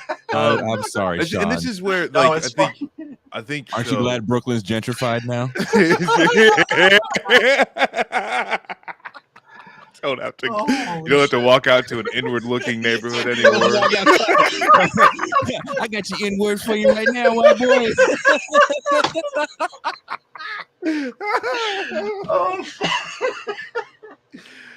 Oh, I haven't laughed like that on a podcast in years. Mulignan think you're really funny over there. Hey, Sean, we said Muli making funny. Oh my god, Muli over there making funny. Sean, we'll teach him a lesson. We'll teach him a lesson. And all the Muli friends a lesson too. This is one of the perils of being a post-urban ethnic white. Is that people misinterpret what you say all the time. Don't you ever go in the black church organized and talk about inward anything? Okay, I'm invited to the black church, but I can't call anything inward looking. No, Yes. no. Okay, Yeah. Even if you want to say, we're going to look inside. Yeah. Well, listen, I know the heat is going to come. It's like, why is Pascal fetishizing the DSA? I'm not fetishizing the DSA. It could be the PSL. It could be the Party for Socialist Liberation. It could be. What I'm saying is that how do we get the fulcrum of black electoral politics, which is on the right flank of the Democratic Party, radicalized in an institution that, because black people are still acting like Democrats, still has some influence in the Democratic Party? That's the only reason why I'm using DSA in that particular capacity. I think, yes, there are lots of people who will like get black people out of the Democratic Party. I got no problem with that argument, and I feel Sean on that. What I'm saying is that that's a lot harder leap than getting black people in at least the more progressive faction of the Democratic Party. They're not even there yet. You still have people like Hakeem Jeffries who want to kneecap the progressives at every turn. Remember what happened to Nina Turner in Ohio? no, I think That's Nina Turner in Ohio. yeah. But I mean, she's going again, going forward again. Here's a question. Is she going? But like, and that's where like my question is like, there's bringing in like the India Walton in Buffalo. Where say it again with your chest. Say it again with your chest. So, and that's it. India Walton, she wins the Democratic primary, but this is where the Democrats and the Republicans are now formed a coalition for a write-in campaign for a mayor that's been there for 16 years. And to even to the point where I watched the debate with the three, there's like some just pathetic ass white dude. And then most of his campaign is, well, Byron Brown's not that bad. He's just been there for too long. Literally just propping up the write-in campaign. You know, this is where black people do have to see that at the very least, someone that is backed by the DSA, and I mean, I don't know if India Walton would say this. I know that when she says I'm a democratic socialist, it's I don't know if that's messaging or whatever. All I can say though is that when she actually goes into describing her policies and not just doing politics, it's something that is real, and that is something that both the Democrat and Republican Party have coalesced to come against, like the same thing that happened to Nina Turner in Cleveland. And so this is where I don't know, and even taking account of the Nevada Dems that got taken over by DSA people, and they just burned the whole fucking party to the ground. At the end of the day, I think when DSA touches the Democratic Party chooses to see that as a cancer and chop the limb off. Yeah. We've seen that over and over again. And I don't know that that's bad, I don't know that that's necessarily bad. But you got to question, what is the end result of all that?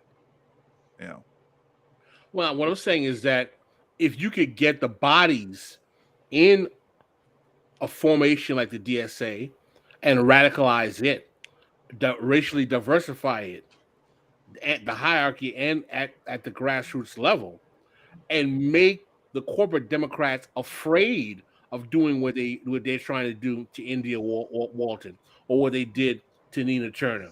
In other words, if they had a faction of the black electorate in the left flank of the Democratic Party, it would make it harder for the Hakeem Jeffries types and the Jim Clyburn types.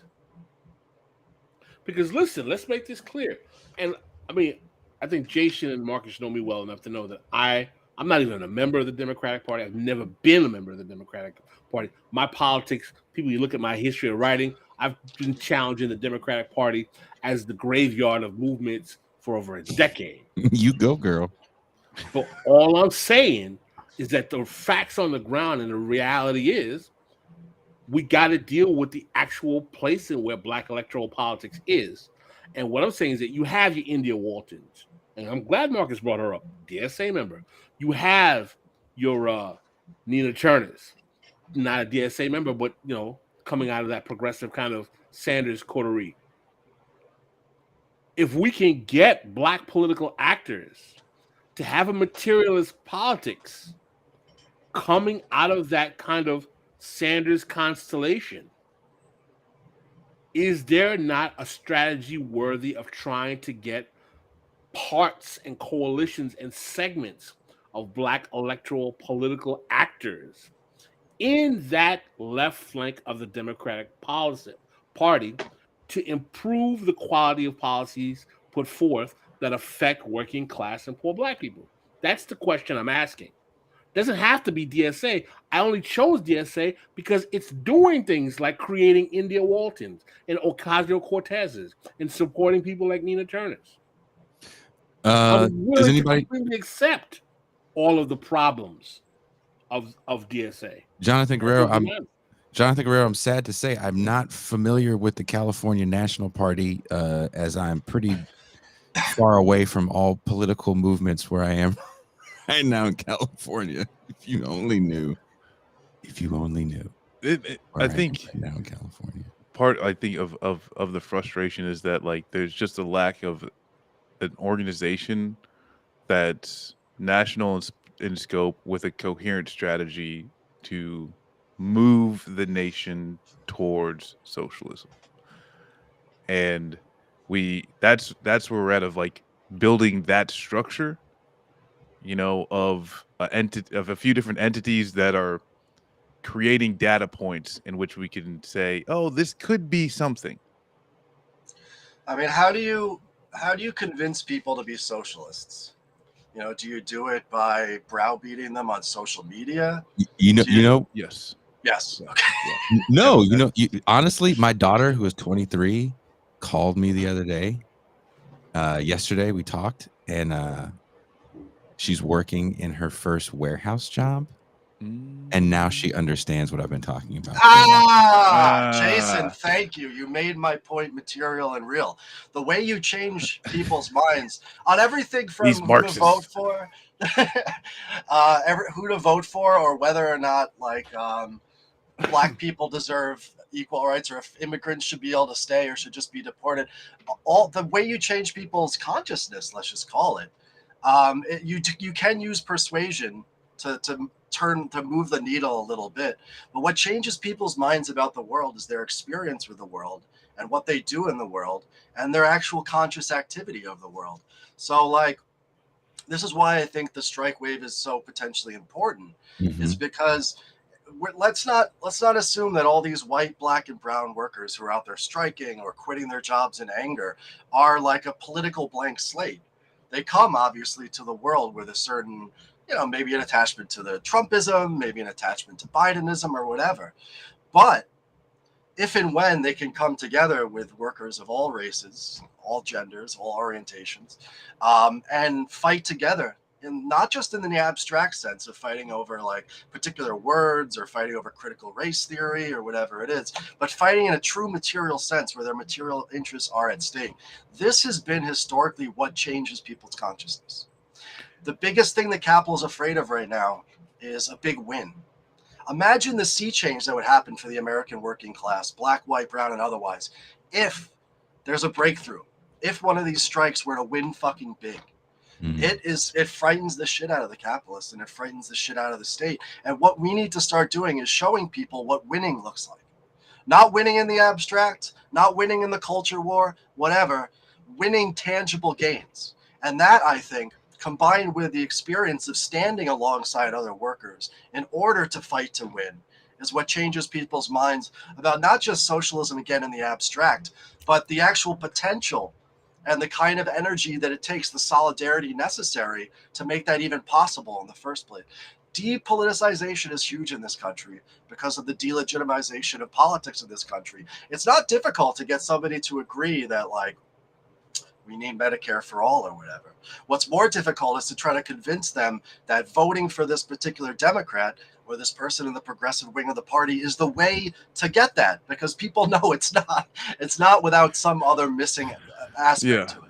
And so, I don't know. That's a long rant. No, I think we're all in agreement. I do want to hit this super chat question real quick, Marcus, before you go off on your rant. CBTU, do you know what that is? I don't know what that is. They're kind of liberal, but they have seats in most labor councils as well. They all have chapters all over the place. I'll look it up. I guess he thought someone was so no. Maybe the collective. Is that in reference to the collective? Coalition of Black Trade Unions. Okay, there we go. I think he meant when you were talking about the coalition. From their website, CBTU is not a black separatist. Oh, that is the coalition. Yeah, that's the coalition. That's exactly what we're talking about. So we need to have a show with them. We need to find somebody who's representative of their organization. There you go. That's the coalition. But to your question, Jason, should we push for the PRO Act? I think it's like the answers are the workers in your community asking you to push for the PRO Act is maybe where like the right way to go about this, like, because then that's the thing is like creating that relationship is what's necessary. It does not exist, right? I think we fucking beat that horse into dust. And so how do you create that relationship? And a lot of it is just asking people, what do you need? And that's, across any political landscape. If you go to the local, labor unions, and like that's things like there are striking workers all over this country. If you can get to a picket line, do so. Talk to some motherfuckers. And listen to some motherfuckers. Yes. Don't go there and browbeat them, but listen to them. Marcus, you want to define the PRO Act for those who are unfamiliar? So the PRO Act, and that's the thing. It's like I think it would be it's a step in the better direction versus worse as far as do you guys think it neutralizes Taft-Hartley? It does parts of it. Doesn't affect. Wait, does it affect secondary boycotts? Is it the Dodd-Frank of labor rights? And so and that's the like where it does help is within like the gig economy, as far as creating the avenues for them to unionize a whole lot easier. And that's where there's just a lot of people on the ground saying like, yeah, this Oh. would help us quite a bit. No, I just reminded myself on it. It does the two main things it does that I think would be powerful is it stops the misclassification of workers as unable to have union representation, and also importantly too, and can't believe that the politicians are opening this fucking door, but it takes back something that was given up in Taft-Hartley in, again, 1947, which is the idea of a secondary boycott, which is to say this is the most powerful tool that the unions, that the working class had in this country in the 1930s. It's not just striking at your particular facility, but also the Teamsters who are driving shit to your facility, they could strike too rather than cross that picket line. So it would create this kind of waves of strikes in solidarity with other workers in other sectors that had a powerful effect on workers being able to win actual struggles. So getting that back would be huge. Which, and that's it, is like sometimes like that does happen, which you've seen it with some of these strikes.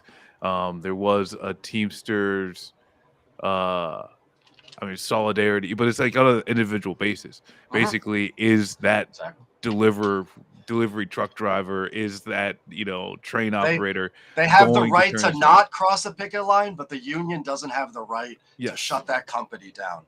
Yeah. Which is an elemental part of solidarity. And the reason those Teamsters and those railroad workers that you're talking about, that was in Nabisco, I believe, are like, that's like an elemental example of how workers do have solidarity with one another. But all the rules and the structures are in place to make sure that they can't actually exercise that. Man, Sean, you are my kind of white boy, man. He's Are you going to take me to your black church? To the black church. Probably would have to be like a black mosque. But I mean, where you want to take Sean to the 5%er church? The 5%er temple, right? Nah, Sean. I really, you know what is valuable for me in terms of what you are bringing to the table is that you are a working class carpenter union member who is talking about left politics from the perspective of being a working class guy. Not simply quoting chapter and verse pages from Marx's 18th Brumaire. I can do that too, but I understand, yeah. But no, I think it's good that you can do that as well. Yeah, I know what you mean. But that's very, very valuable.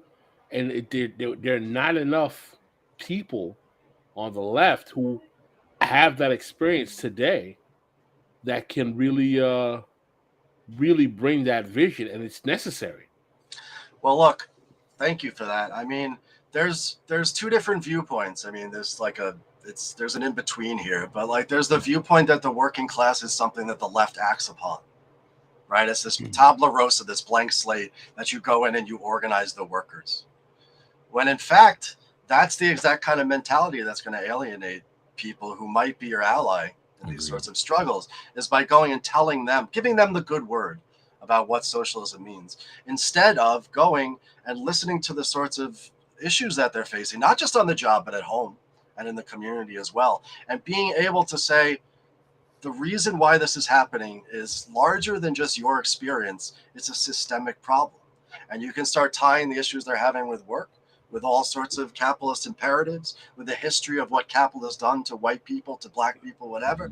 And going at it, this is why I keep saying, when we were talking about the left, I keep flipping on its head again. It's like the left is nothing without the working class. And the left can't presume to lead the working class if it won't even listen to the working class, or just call every union, a white union member, a chud. I'll tell you, one of the things that radicalized me is there is some tough talk on the job, some inward looking talk on the job by like by like racial shit, a lot of like dozens, people talking shit with one another, but also a lot of straight up racism. And it's disheartening and it's demoralizing. And you could call those people chuds, and they are. At this moment, they are definitely chuds. But, and I've seen this with my own eyes, when you put them in a position to defend one of their fellow union members or somebody in a different trade union who's getting attacked by the boss, those same workers with retrograde, horrible, shitty views will stand next to that black worker. They will stand up for the black worker. Hell, they'll punch the supervisor in the fucking face because you disrespected this guy.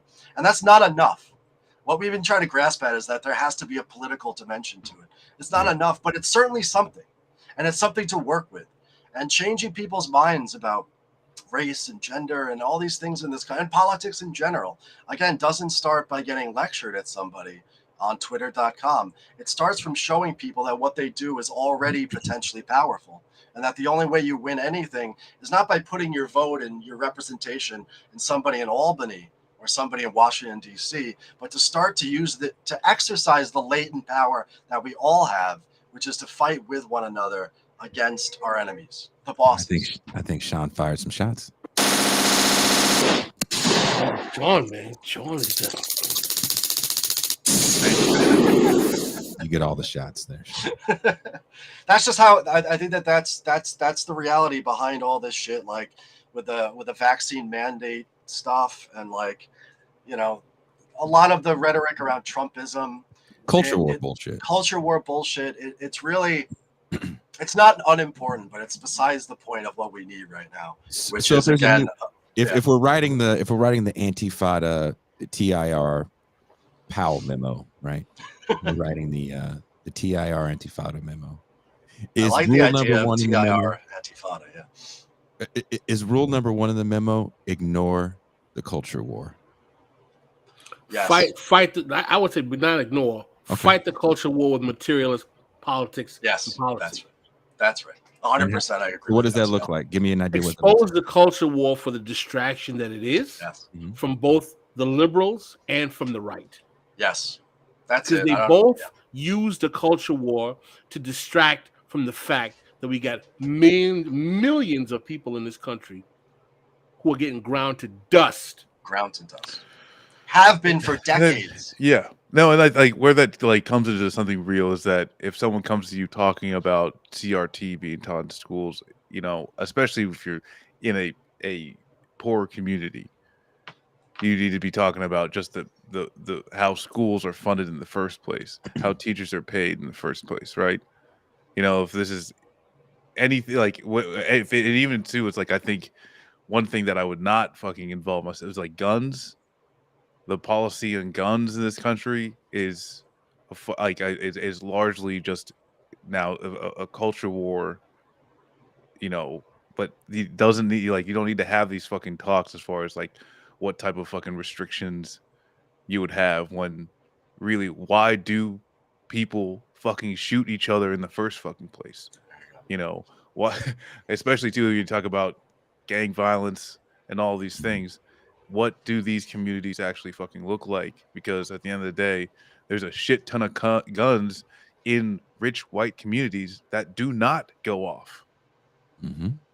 And so let's talk about why that is. And then because that's the thing too, is like, especially right now, you start talking about getting guns off the street in certain fucking circles, and you're going to have all types of fucking white panic on Tucker Carlson within fucking minutes. Here's the line that I came up with that really fucking pissed people off. And that is that woke and anti-woke are two sides of the same coin, essentially, right? Because what it is are middle-class intellectuals, progressives or anti-progressives, who presume to speak on behalf of the working class. You see on both the left and the right, oh, well, the working class thinks this, or the working class is actually woke. No, it's actually anti-woke. Motherfucker, who are you to speak for the working class? Who are you to even say that woke and anti-woke is a reasonable thing to be talking about now when people are being ground down to dust? Right? It is literally that same fucking mentality where you're seeing the working class as an object to impose yourself on. Convince them that wokeness is the end of the world and Western civilization. Convince them that, you know, CRT is the best, that it's going to help out like everyone's situation in the United States. It's simply people, middle-class intellectuals, PMCs, you could call them if you want, pundits, people with like a big political platform and voice, telling people what they should care about. You don't have to care about it. You really don't. I think the one thing that we underestimated today is how much this conversation today is a threat to the model that so many people want to preserve in this country. I hope so. Well, we've been gone for 2 hours. I know it's late for you, Sean. You know, all the brunch places are probably filled right now in Williamsburg. After maybe, all that working class cred, you're like, you you know, still do live in Brooklyn, though. I know Yeah, you're going out you for know. mimosas after this. Hey, it's okay. It's totally fine. Pascal is on Miami Beach. He's about to go out topless, Ooh, yeah. Let the man boobies out. just Just nipped out, gotta let it breathe. all over Miami, Florida. Taco meat and all. Hey, Oh, Marcus is gonna yes. have the bean bag out in a Speedo, walking all over DC. Wait, you can get your silkies. Sean, man. I don't even know the website, This but was we a got great left leg. start. We got left leg silkies that you go to our Twitter, then click a link, you'll figure it out. And hey, man, Sean, this I'm was a a great shitty show, brother. capitalist. I hope that you are willing to come back on again I would love to. and light up our boards as you did today, man. You brought the fire. You guys, I've been watching you guys a lot, and I think the kind of analysis that you bring, especially on under discussed topics like, as you say, the Black misleadership class and the role that you're talking about and how Black Americans are used for particular political agendas. I think you guys are doing tremendous work. It's really been an honor to be with you. And Left Flank Vets, Marcus knows I support because we're always rating each other. Left Flank Vets fucking rule. You guys are awesome too. Yeah, we should fucking bake once a month in with you, Sean. Honestly, Love this to. is Anytime, well, guys. you're close to Sean now. You can actually see him in real life because you're like a 2-hour drive away. Yeah, we could take trains and get to each other in like half a day or so. Don't threaten me with a good time. And then you guys are all welcome to come to my beach villa in Mexico. Go take a look at this week. Nothing's too good for the working class, right? Oh, Yeah, that's why I'm Say leaving it- the country. Say it because I again can't for the afford to people in live the back. yeah. Well, Long Island's been taken over by the Trump's beautiful boaters, so you guys gotta go somewhere. Why not Mexico? I did some work with a Long Island band. VOD, Vision of Disorder. Glassjaw? Glassjaw, there you go. No, it's not bourgeoisie. Jason. It's totally Jason's moving to. Now, Baja Jason, wait, because I can't afford it. yeah, but Jason, you didn't mention what diner that you ate at that was like right across the street from where you played at. Which place? I've ate at a lot of nice places. I haven't Yeah, been normally when you say, "Oh, I played with this show in Long Island," there's like the next. Oh, there's no. the eatery that's A across the guy street. from Long Island, actually in Brook. It was the only time a cop in New York tried to fuck me up, trying to get to Todd Weinstock's house from Glassjaw after a show at the Trash Bar, which is now closed. Oh, R.I.P. in Brooklyn. Yeah, I remember it well. All right, that's what we I were need. pulled over, and a cop started yelling at us, and I didn't understand that you can't yell back at cops like we do out here, and tried to fuck me up. I stayed my ass in the car. He's like, "Get out!" I was like, "Nope." Spike Lee told me this doesn't end up real well for me. Fuck that noise. Yeah.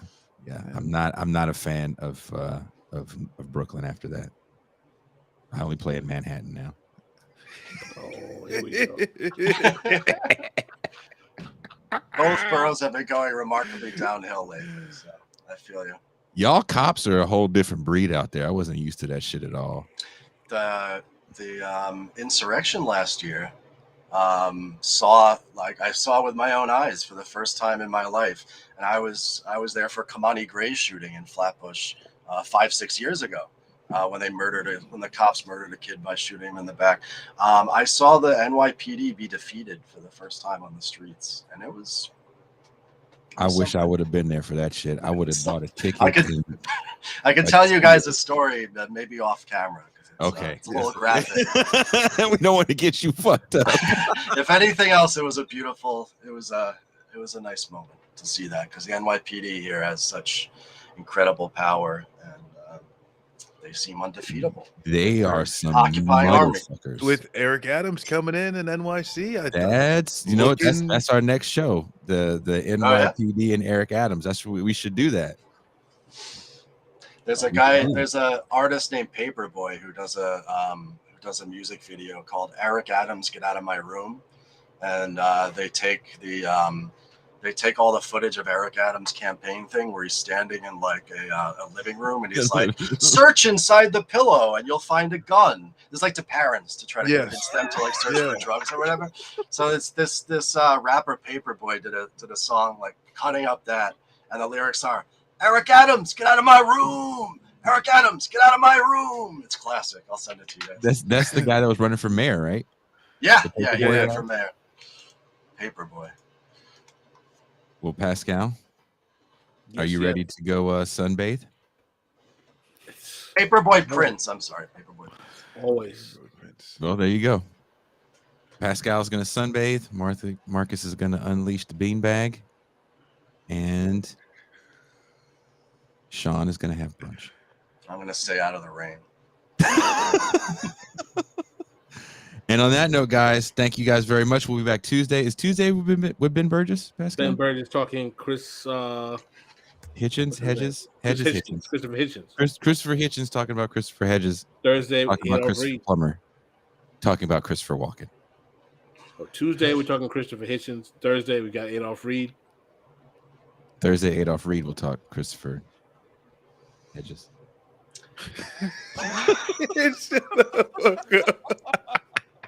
All right, it's too early in the morning. All right, you guys, thank you very much. Later, Enjoy guys. 80s cartoons. Let's get you on.